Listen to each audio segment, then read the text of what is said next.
কুসুমের সিথিতে উড়ন্ত সিঁদুর, মেঘার চূড়ান্ত পরাজয়। অলৌকিক কাণ্ড ঘটে গেল কুসুম সিরিয়ালে। মেঘার হাজারো চক্রান্ত কি তবে এক নিমিষেই ধুলোয় মিশে গেল? কোনো আয়োজন ছাড়া, কোনো লগ্ন ছাড়া সবার সামনে কুসুমের সিথিতে সিঁদুর পরিয়ে দিল আয়ুষ্মান। কিন্তু কিভাবে সম্ভব হলো এই অভাবনীয় ঘটনা?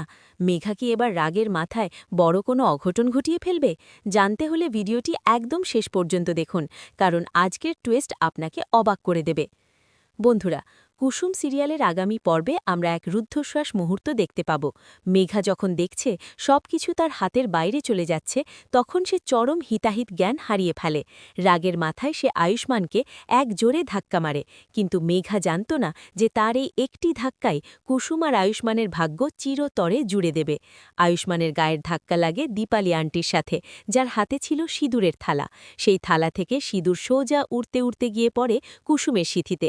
মুহূর্তের মধ্যে কুসুমের সিথি রাঙিয়ে দেয় আয়ুষ্মানের হাতের সেই উড়ন্ত সিঁদুর। এই অলৌকিক বিয়ে দেখে আয়ুষ্মান থেকে শুরু করে ইন্দ্রাণী গাঙ্গুলি সবাই পাথরের মতো স্তব্ধ হয়ে যায়। কিন্তু মেঘার রাগ এবার আগ্নেয়গিরির মতো ফেটে পড়ে।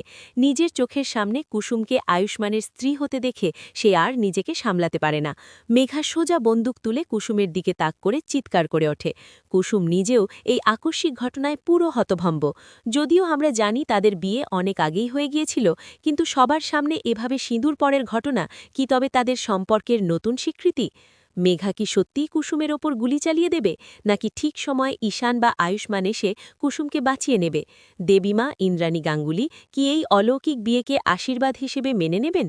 কুসুমের এই নতুন পরিচয় কি তাকে গাঙ্গুলি বাড়িতে তার হারিয়ে যাওয়া সম্মান ফিরিয়ে দেবে? মেঘা আর দেবলিনার কি এবার সত্যিই বিদায় ঘণ্টা বেজে গেল? আপনাদের কি মনে হয় বন্ধুরা? কুসুমের সিথিতে এই উড়ন্ত সিঁদুর পরা নিয়ে আপনাদের মতামত কি? আপনারা কি চান আয়ুষ্মান আর কুসুম এবার থেকে সবার সামনে স্বামী স্ত্রী হিসেবে থাকুক? কমেন্টে অবশ্যই জানান। আর কুসুম সিরিয়ালের এমন সব দুর্দান্ত এবং রোমাঞ্চকর আপডেট সবার আগে পেতে আমাদের চ্যানেলটি এক্ষুনি সাবস্ক্রাইব করুন, আর ভিডিওতে একটি লাইক দিতে ভুলবেন না। দেখা হবে পরবর্তী ভিডিওতে। ধন্যবাদ সবাইকে।